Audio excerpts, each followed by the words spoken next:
All right, let's turn our attention to poetry. Хорошо. Теперь давайте поговорим следующую тему, это поэзия. Now we've looked at basically the context of the Psalms. Итак, мы сейчас в общем пытаемся поговорить о контексте псалмов. Now we want to look at how to read a psalm. Значит, мы посмотрели на картину с высоты птичьего полета. Теперь мы попытаемся задаться вопросом, как мы можем рассматривать отдельные псалмы, какие существуют у нас подводные камни. Now let's turn to Psalm 18. I guess that's. Давайте посмотрим псалом у нас 18 и 17 нашей Библии. Now just for everybody's understanding, this is the same poem that's in 2 Samuel 22. И это тот же самый псалом, который встречается во второй книге Царств, 22 главе. We're going to use this as our background for parallelism. Поэтому мы и будем использовать этот псалом в качестве этого фона, чтобы показать параллелизм мысли. Poetry has a very different style than prose. Поэзия отличается в своем стиле от прозы. For example, looking at a narrative passage in 2 Samuel 1. Например, если мы посмотрим повествовательный отрывок во второй книге I'm not sure how much Царств 1. Hebrew that you had. Ну, я не знаю, как насчет у вас там, с еврейским языком. But you'll Или еще в процессе. You'll notice that prose, each sentence begins in general with a vayikol.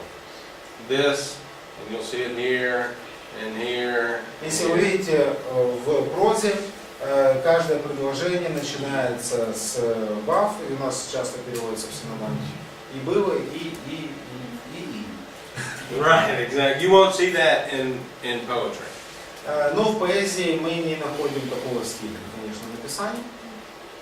The major characterization of poetry is parallelism.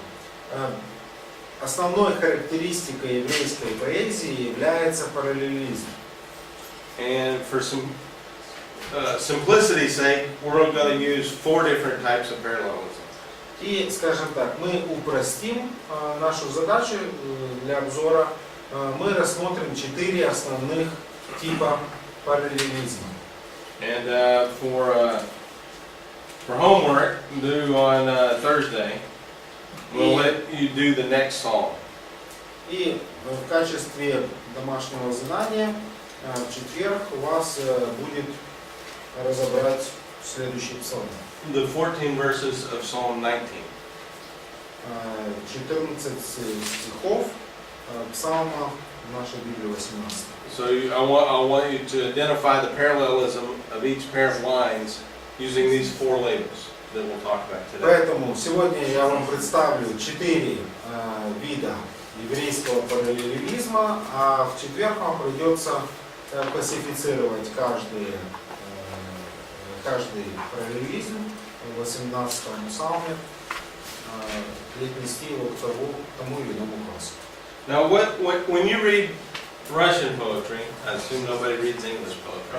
Значит, когда вы читаете русскую поэзию или украинскую, кажется, английскую мало кто читает. What do you notice? Good morning, good morning. What do you notice in Russian poetry? Or if you ever read poetry? Ну, если вы читали поэзию хоть какую-нибудь, то обычно поэзия характеризуется чем? Rhyme. Rhyme. Oh, you rhyme in Russian. Same in English. Да, Yes. рифма, она и в Африке. See, that only works in certain languages. Да, но рифма, она, знаете, работает только в определенных языках. And what else do you notice? Is there another characteristic? Есть еще одна характеристика в поэзии. Ритм. Rhythm. Yes. Yeah. So there's a meter. Поэтому есть рифма, есть ритм. Now, that won't translate very well. Но, вы знаете, читать Пушкина на украинском или Шевченко на русском If I had не great, очень так уж переводится. if I had a magnificent Russian poem and I translated it into English, rhyme and rhythm would get lost, wouldn't it? Поэтому, если взять превосходный какой-то стих на русском языке и перевести его на английский, то и ритм, и рифма пиши пропало. Суть може бути, ну, сенс. But we can transfer the sense. True. Ну да, суть мы можем перевести. But can I transfer the sense of poetry that way? Но могу ли я передать смысл вот поэзии? If that's a key aspect and it doesn't translate, Потому что суть в поэзии такая, что сама рифма тоже играет определенную роль. И если она является ключевым каким-то элементом, то как мне ее передать? the point being, Я все это к чему? what does translate is Hebrew poetry. Что с еврейской поэзией мы, к счастью, немножко тут ситуация по-другому, и мы можем передать нюансы еврейской поэзии при переводе. Because parallelism Почему? will translate into any language. Для евреев главное была не рифма, а параллелизм мысли. А мысль, она, по идее, переводима на другой язык. So I personally observe the wisdom of God in the way He wrote Hebrew poetry, or had Hebrew poetry written. Да, несмотря на то, что, может, даже я языка не знаю, но сами вот эти идеи и параллели я все равно могу усмотреть. That God's word can be translated into any language. Поэтому Божье Слово может быть переведено на любой язык. So let's take a look at what I'm talking about with parallelism. Хорошо. Итак, когда я говорю о параллелизме, о чем я говорю? So verse 5. Итак, стих 5, посмотрите со мной, пожалуйста. So as you read this, you see that there is parallelism. Let's see, do we have a marker? Стих 6. Цепи ада облегли меня, и сети смерти опутали меня. Now tell me if I'm wrong in this. I'm going to try and do this in Russian, but let's see. Попытаюсь как-то. This is scary. Do it in English. Yeah, you got a verb. Is that a verb? Or surrounds me, or something like that. Значит, надо нам подчеркнуть, облегли и опутали. Он пытается подчеркнуть, облегли и опутали.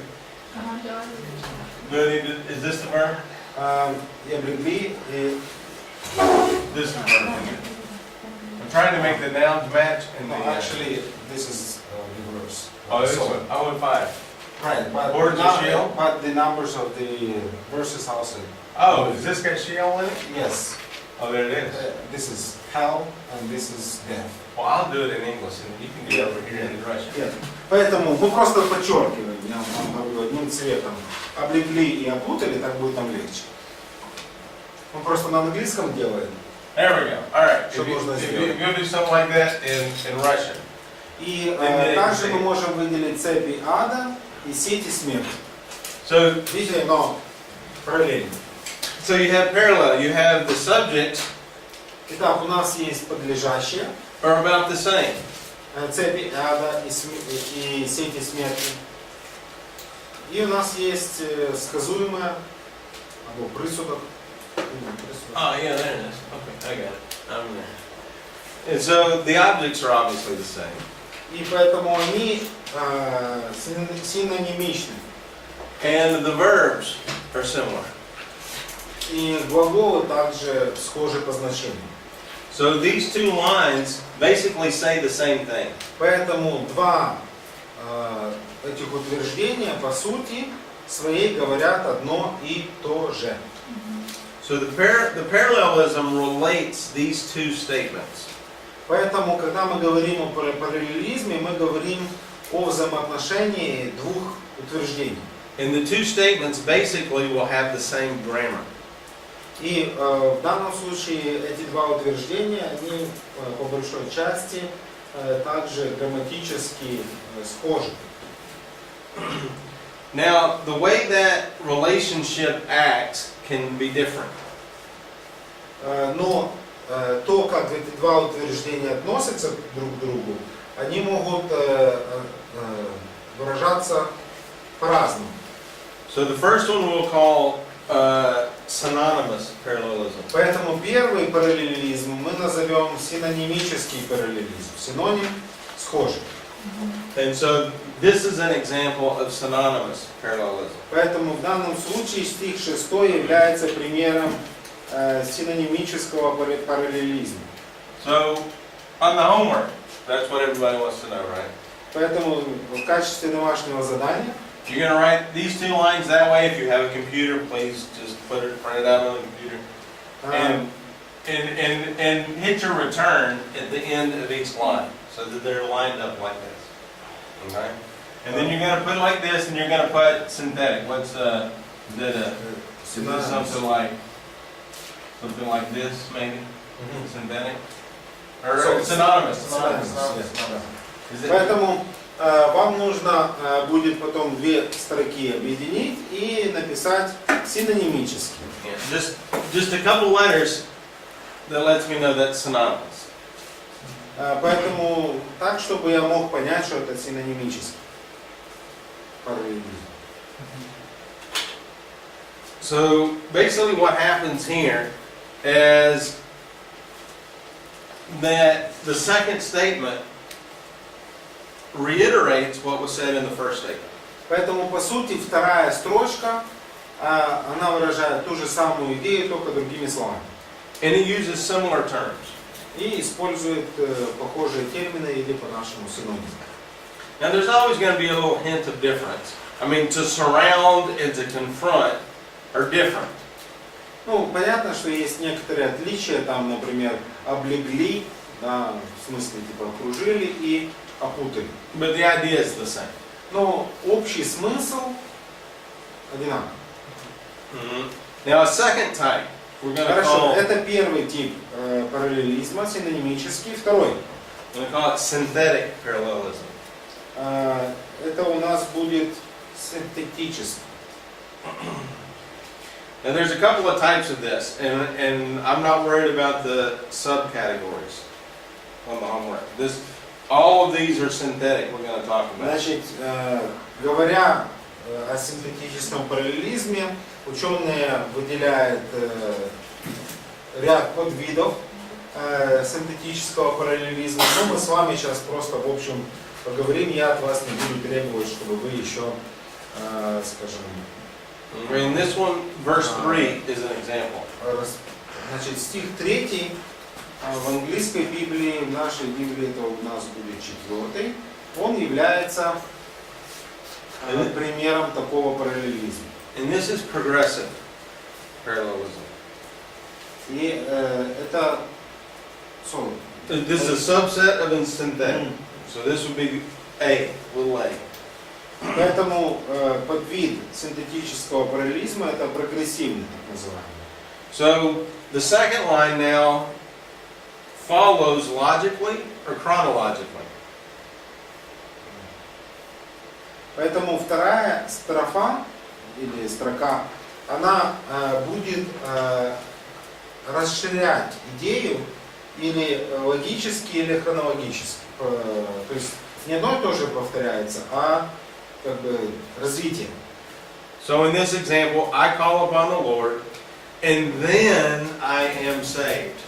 This is chronologically following. Значит, призову достопоклоняемого Господа и от врагов моих спасусь. То есть призову, а потом спасусь. So the second line is not repeating the first line. The second line follows the first line. Поэтому мы видим, что вторая строка, она не повторяет первую, но следует за первой. Это подкатегория синтетического параллелизма, который называется прогрессивным. Now notice again the parallelism. Но обратите внимание опять же на параллели. I have some relationship with the Lord, Я призову Господа, and there's a consequence for me in relationship to other people. и есть определенное последствие для меня по отношению к другим людям. So in this one act of calling upon the Lord, something else happens. Поэтому благодаря вот этому одному действию призыву Господа, дальше мы видим, что-то происходит. So this is synthetic parallelism, Это синтетический параллелизм. and that's a progressive type. Это подвид этого синтетического параллелизма. You can have Это прогрессивный. subcategory B is specifying. Значит, вторая подкатегория синтетического – это уточняющий. So in this case, if you look at verse 47, Если вы посмотрите на стих 47,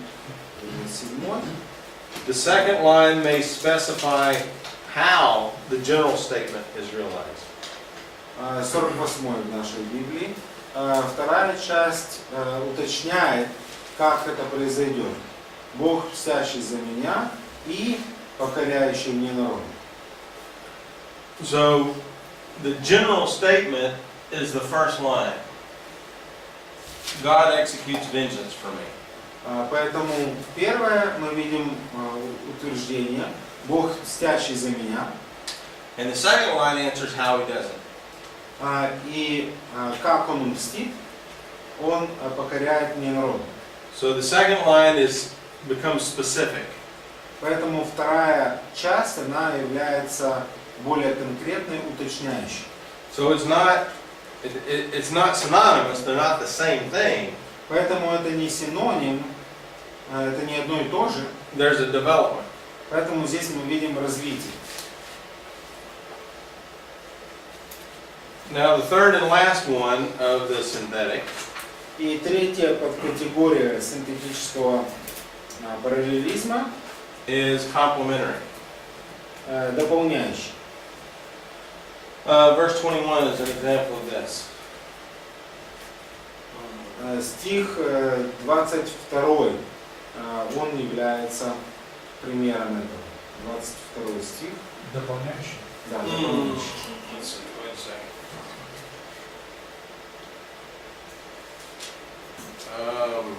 Yeah. Here we have, I have obeyed the Lord's commands, I have not rebelled against my God. So we're saying the same thing in an opposite way. 23 синодальный получается. They complement each other. Ибо все заповеди Его предо мною, и от уставов Его я не отступал. It's not synonymous because one's a negative and one's a positive. Значит, это не синонимический параллелизм, потому что один здесь положительно утверждается, второй отрицательно. But it's not antithetical because the two lines are not different. Но он не является это у нас синонимы антономический, да, у нас получается, параллелизмом, потому что не все тут является, не все противопоставляется. So, keeping the ways of the Lord and not wickedly departing are two sides of the same coin. They complement each other. Ибо я хранил пути Господни и не был нечестивым перед Богом моим. Здесь мы видим, эти строки дополняют друг друга.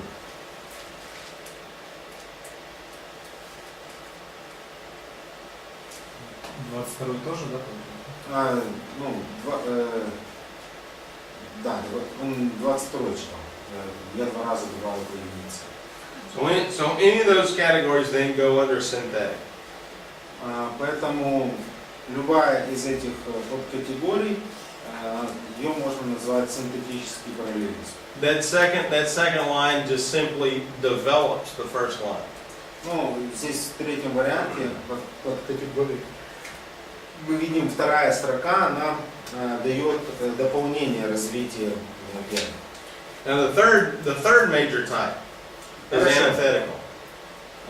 Антитетический, как-то есть в литературе, или антоним. Вы поняли, о чем я говорю. Да. So I don't know if you put ANT or whatever it is on your when you're doing this. Yeah, so verse 27 would be an example of this. Стих 27 украинской, а у нас будет 28, является примером. So here the second line says the opposite of the first line. Поэтому в данном случае первая строка будет противоположностью второй строки. Да, 28 в русском, 17-28. Ибо ты людей угнетенных спасаешь, а очень надменные унижаешь. Now fourth kind we'll call formal. А четвертый вид мы назовем его формальным. And formal just means they're in parallel fashion, but it's not the same, it's not different, it's not developing a thought, it's just poetic. Ну, формальный это означает, как бы, мы не знаем, не всего не вроде по-нашему. Значит, вроде и не синонимы, нету никакого развития, не антонимы, но вот ради поэзии, ну, вот там присутствует. Now to develop this thought, those are the four we're going to work with. Итак, вот 4 основных, вот с ними мы будем работать. To recognize poetry can get complicated. Ну, иногда отнести тот или иной стиль какому-то из видов не всегда является элементарным. Alright, so look at verse 17. Давайте посмотрим на стих 17. So, in this case you have 3 lines. Поэтому здесь у нас есть 3 строки.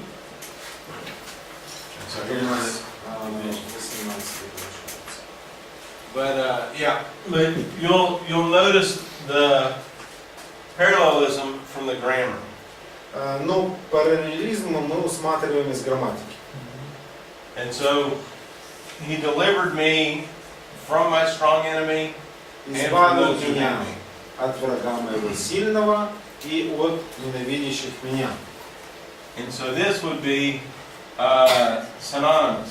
Поэтому первые 2 строки, они представляют собой синонимические. But now the third line is added to both of those. Но 3-я строка, она как бы является добавлением к 2 предыдущим. So these are synonymous. They are the same. Поэтому первые 2, они функционируют как синонимически. Now the third line gives a reason. Но 3-я строка, она предоставляет нам причину. So that's synthetic. И в этом случае это синтетически. А она синтетически является к 2. So it's reference, third one refers to both. Correct. Yes. Да, 2. Very good. So the first 2 will go together, and then the third has some relationship. Первые 2 выступают в параллели, а 3-я является дополнением или объяснением причины. So those first 2 are synonymous. Поэтому первые 2 синонимично.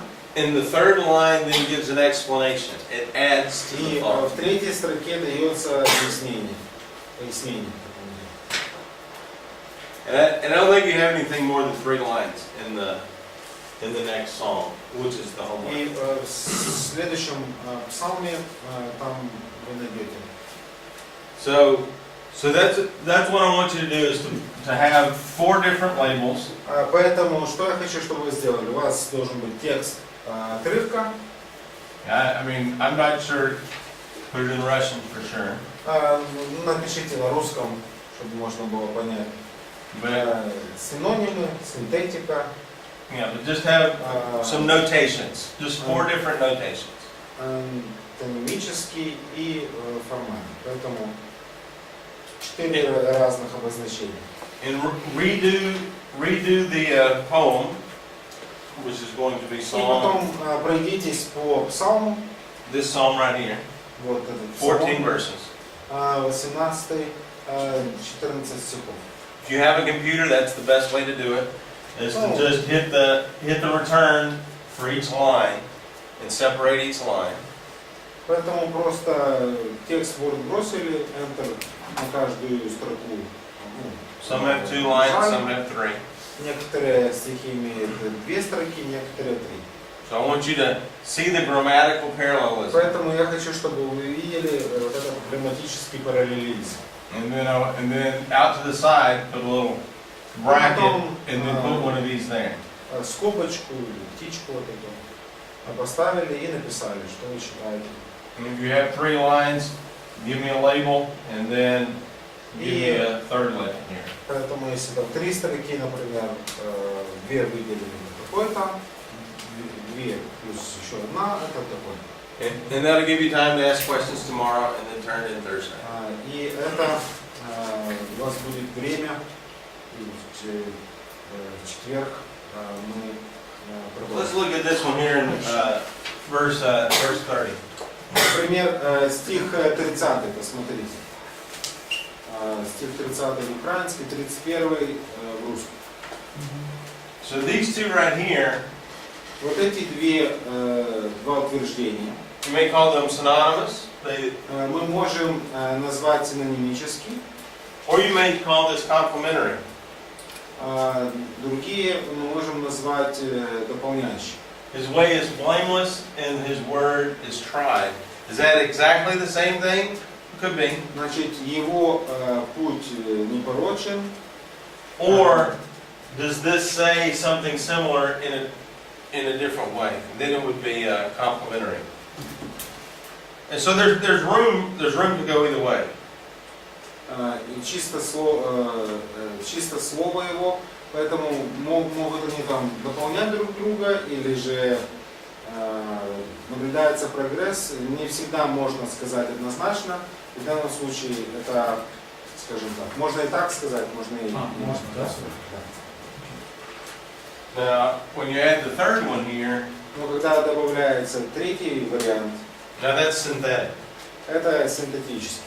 because that specifies how he does it. Это уточняет, каким образом это все происходит.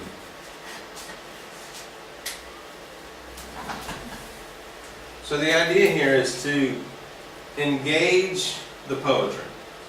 Ну, смысл следующий. Это нам нужно пропитаться, скажем, вот такой вот. But if you have an interest in poetry, you're going to see all kinds of labels. Но если вы интересуетесь дальше, будете исследовать поэзию, то там они еще спецификацию расширяют всякого рода. We're just trying to make this a basic understanding. Мы сейчас на стадии ведения, поэтому основа. Let's see. But also they need to mention that they shouldn't, it's not really important from the pulpit sometimes. No, yeah. Ну, я говорю, для воскресной школы здесь мы наблюдаем синтетический параллелизм. Не надо это самое людей. This helps you think through the subject. Это вам должно помочь размышлять. Is the author stating the same thing 2 different ways, or is the author developing a thought? Поэтому это помогает вам размышлять над самым. Автор утверждает одну и ту же истину, или же он развивает эту истину и так далее. And so as you're teaching, then you can say these things are what the Lord does. Поэтому во время преподавания вы можете сказать: посмотрите, вот там 4 вещи, которые Господь делает, или еще что-то. Or you can say this leads to this. And Или you же know the можно difference. сказать, смотрите, как эта истина переходит, или изливается, или в результате получается вот это. Let's see here. Now this one's more complicated. I don't think you'll have one of these in the homework, but you need to know that these exist. Ну, это немножко сложное, но, по крайней мере, вы должны быть в курсе, что такие вещи в поэзии еврейской существуют. Now, verse 15 has 4 lines. В стихе 15 или 16 у нас 4 строки. And so the first 2 lines, that is synonymous. It says the same thing. Первые две синонимические, утверждается одно и то же. The second 2 lines are synthetic. А вторые две, они являются синтетическими. So, I'm sorry. No, it's also synonymous. It says the same thing. Извиняюсь, это все еще синонимические. I apologize, I'm getting tired. Уже батарейки садятся. But you are too. Ну, у вас тоже. So this is saying the same thing about water. Поэтому здесь утверждается одно и то же о чем. And this is saying the same thing about the Lord's speech. Здесь говорится одно и то же о речи Господа.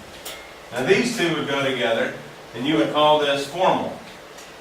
Но вот эти две вместе можно соединить и назвать их формальными.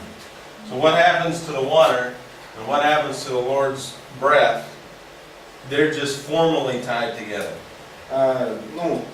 То, что происходит с водой, то, что происходит со словом, эти идеи, они формально связаны вместе. There's the example of formal. Вот, вы хотели пример And формального. I knew we would get one. Вот, получили. So now they're connected. Да, они связаны. I mean, they're connected by this preposition here, at your rebuke, at the blast. Да, этим предлогом, но не идеей.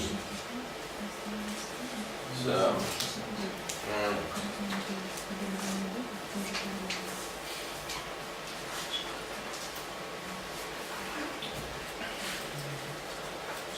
that's the way you want to work with Hebrew poetry. Ну вот таким вот образом мы рассматриваем с вами еврейскую поэзию. You want to take it line by line and compare each line. Мы рассматриваем строку за строкой и сравниваем строки между собой. And you want to understand how are these thoughts related to each other. И мы пытаемся понять, как эти мысли, они взаимодействуют друг с другом. Now let's talk about the style of poetry for a moment. Давайте теперь поговорим о стиле поэзии. Okay, so there's 8 ways on this list. There are 8 ways that poetry is different than prose. Значит, есть 8 отличий поэзии от прозы. 8 отличительных характеристик поэзии от прозы. The first one is poetry uses unusual forms, word forms. Поэзия использует необычные unusual forms. Unusual forms. Поэзия использует необычные обороты речи или там формы. Это первое. Да. For example, it'll have the longer endings, the alternative forms for prepositions.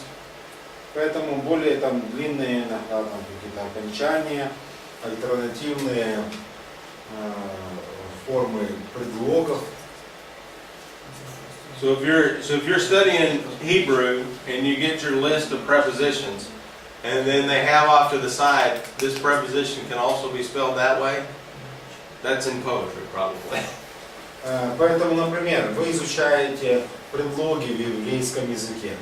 Открыли там эту тему, предлоги в еврейском вам список предоставился, вы думаете, как хорошо это прекрасно, а потом маленькая звездочка. Но вот эти предлоги могут совершенно по-другому писаться, значит, вот так, и обычно так они будут использоваться в поэзии. Secondly, it has rare vocabulary. Вторая характеристика это редкий словарный запас. So many of the words that are Ну, only used, вернее, не редкий, а отличный от обычного словарный запас, вот так скажем. if the words only used one time or 5 times in the Old Testament, it's probably in poetry. Поэтому слово встречается раз или два во всем Ветхом Завете. Ну почему? Потому что в поэзии. And by the way, that's how we understand some of the definitions of words, is parallelism. И к тому же, иногда, если так слово встречается только один раз, и больше оно нигде не встречается, единственный способ понять его смысл, это посмотреть вторую строчку. And so if we're, if we're looking around at this word, we don't know what this word is. Well, we can look down to the second line of this verse and say, well, I'm sure it's related to this word because of parallelism. Поэтому благодаря параллелизму мы можем чисти меня и соком, и буду белее снега. Что-то делать. So a lot of your one-time usages will be here in poetry. Поэтому часто слова, которые встречаются в поэзии, не редки. It's also common to see words in a metaphorical sense. Третья характеристика: слова часто используются образно, метафорически. For example, in Jonah 2:7, he falls into the pit, and then he talks about Sheol. So a pit means grave in that case. Jonah? In Jonah, yeah. Where he falls into. Let's see. Jonah 2:7. Then he prays? Yeah. Окей. He's fallen overboard and he's down in the pit. Ну, когда Иона молится, я выпал за борт и упал в яму, снизошел в преисподнюю. Яма и преисподняя. Ну, образно, понятно, что он там. I mean, normally a pit is like a trap and that kind of thing. And here he's going to use it for the grave. Поэтому он использует яму в качестве, она использовалась, скажем, ловушки для животных, но он использовал в качестве метафоры, указывающую на смерть. The point being, you have to have heightened awareness in poetry that these words may have a metaphor. Ну, другими словами, имея дело с поэзией, нужно ожидать, что некоторые вещи могут восприниматься или должны восприниматься образно. Fourth, Четвертое.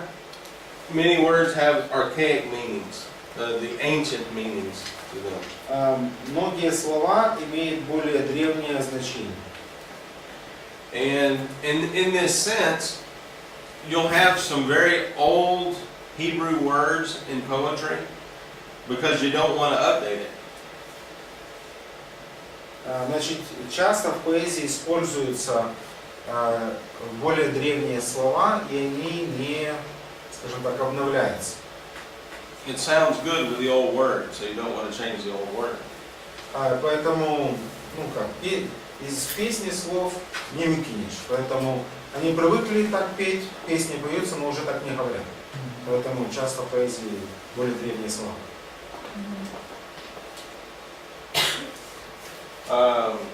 So for example, you probably heard the word nephesh in Hebrew. Например, Breath. еврейское слово нефеш, дыхание, Breath or soul, life. дыхание, душа, жизнь. Sometimes in poetry it's used for the neck. Но иногда в поэзии это слово используется в качестве определения шеи.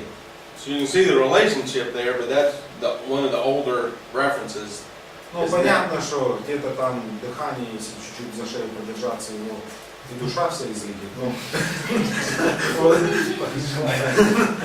I said, yeah, it's understandable because if you hold for an egg for a while, then your soul will be gone. Lose your breath.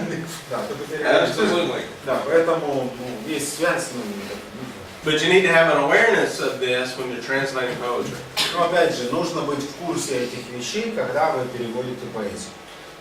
Fifth, there's an economy of language.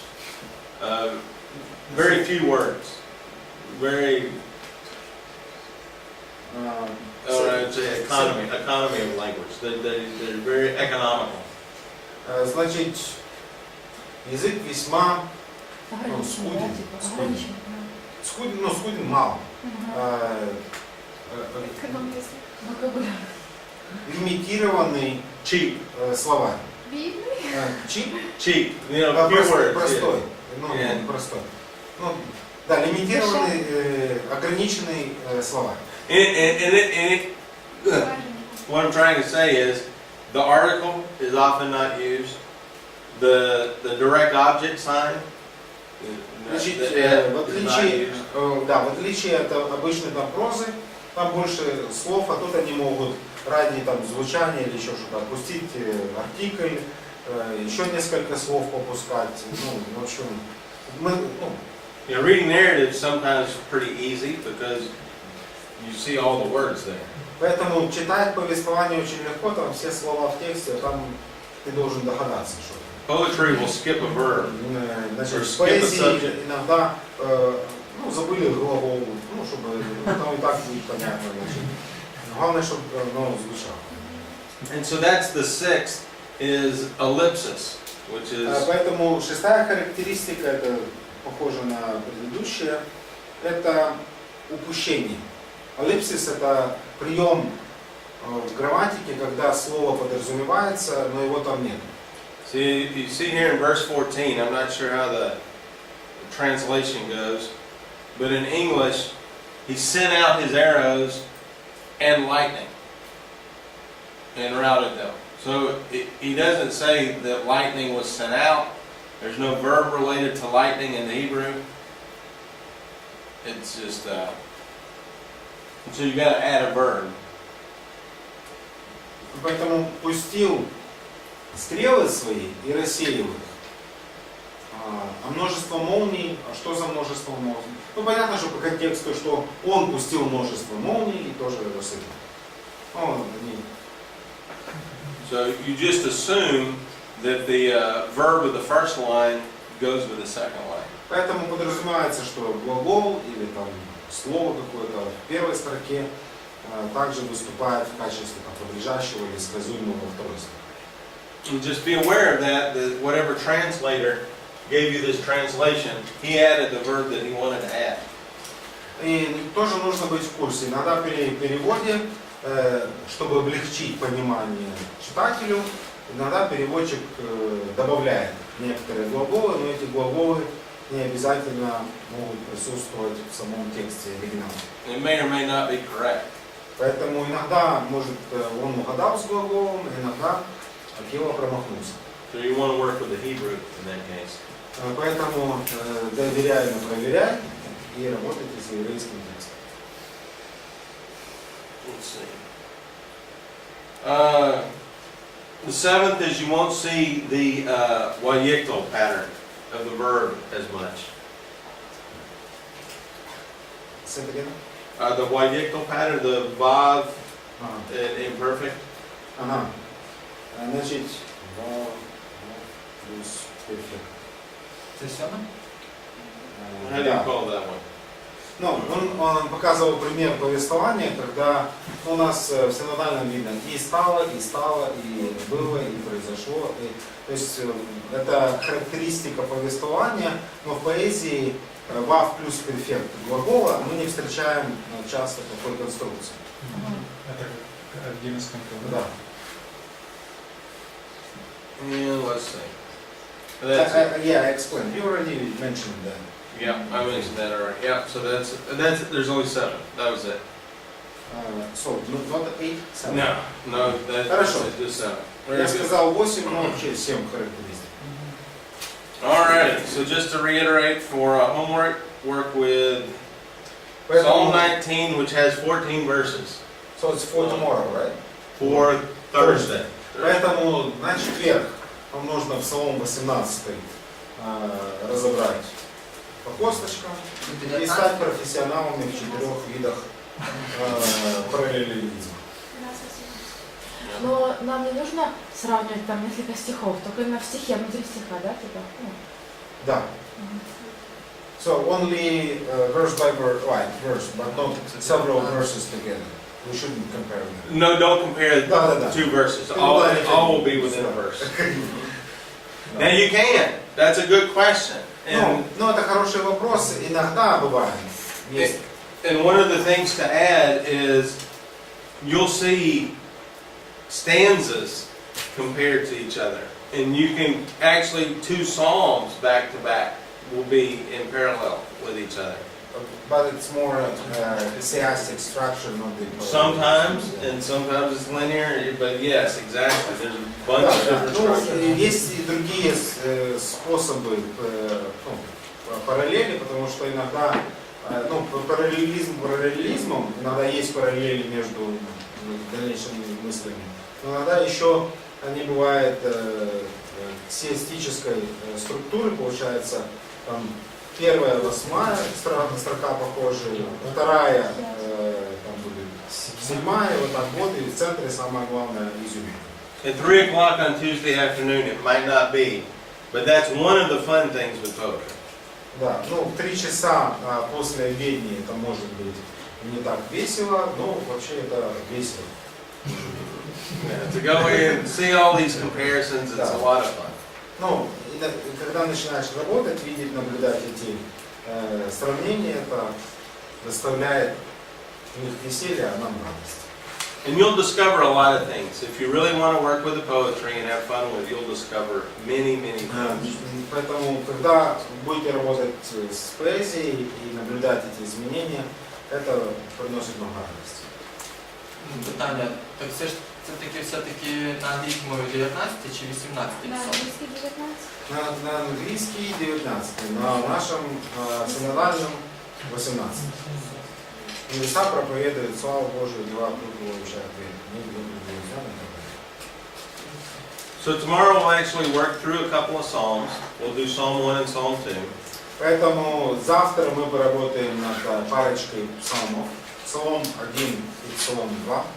We'll talk a little bit more about the language of poetry. Поговорим еще о языке, о поэзии. And then we'll move to Job day after tomorrow. И переедем потом к книге Иова послезавтра. So in this class you should definitely read Ecclesiastes and Song of Solomon. We'll do those next week. Поэтому на этот предмет вам нужно определенно прочитать Экклесиаста и Песнь песней. For Thursday, definitely read Job 1 and 2 and 38 to the end. И до четверга вам нужно дочитать книга Иова 1 and 2. First 2 chapters and then 38 to the end. Первые 2 главы и с 38 до конца. Иова 1-2, 38 до конца. Откровение 20. Revelation chapter 20. That's right. Просто до конца. That's right. Now, ideally read the whole thing, but I recognize Job is a big book. В идеале, конечно, было бы хорошо прочитать все, но книга Иова немножко, в данном случае толстая книга, столь короткий период времени.